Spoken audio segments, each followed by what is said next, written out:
Jarraa tokkoof walakkaa garbummaa jaala turree dannaa bilisomnu Oromoo waboo jalatti hiriirree yallan koo ambaara saasaa gantuun garaaf si basaasaa lolii nu jirra si faana dinnaan irra dhangalaanaa.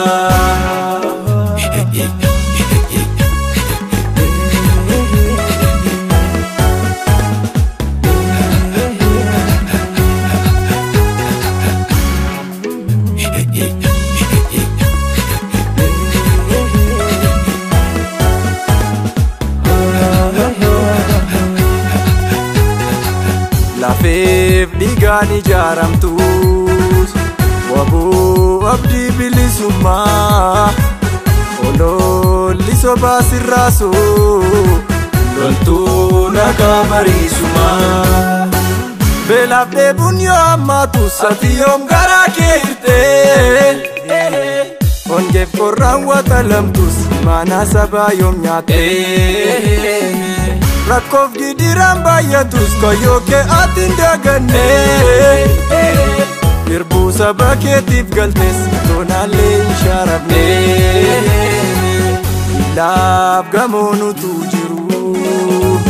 dhugaadhaaf seentee daggalaa waboo kootoo ati jirtu gadheen maanurra maggalaa.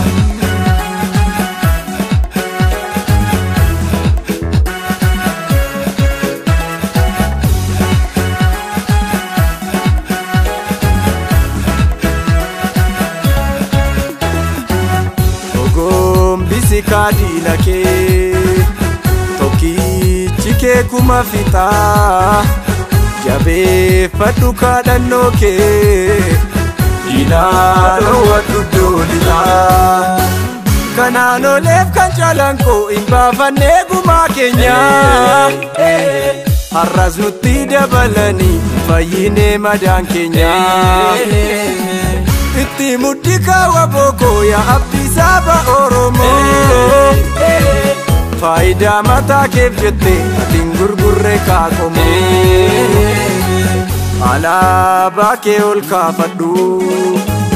mataa kaliif wambaratti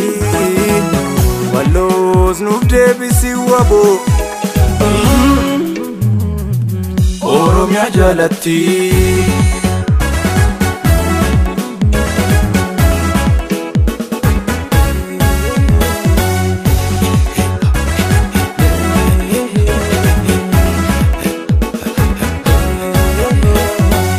Jarraa tokkoof walakkaa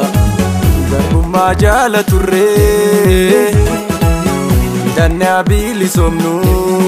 Oromoo waboo jalatti hiriirree yallan koo ambaara saasaa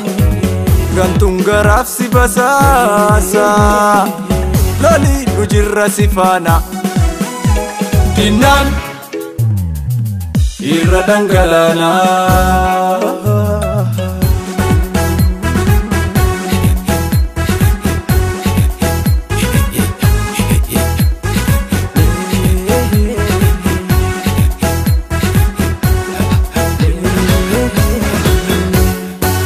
Hattuuf shoror keessaa jedhanii yoosii balleessanis maqaa ati saba keef qabsoofte waboo hojjeteetta seenaagaa